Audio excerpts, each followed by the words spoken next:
হ্যাঁ বন্ধুরা, আইতাছি র।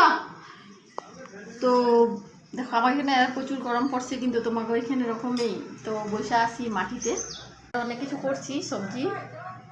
এখন যাবো রান্না করতে। তো দেখো কি কি বাজার করলাম।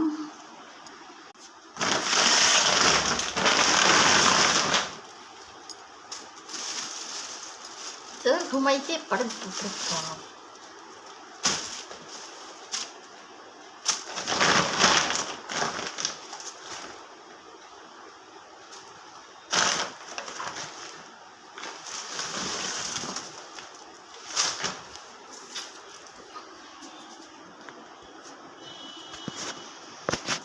তো যাই দোকানে কিছু আনতে, কাস্টমার ডাকতেছে। তো কেন হাজব্যান্ড স্নান করতে আসছে, তো আমি দোকান থেকে গিয়ে কাস্টমারটারে দিয়ে পয়সা নেব।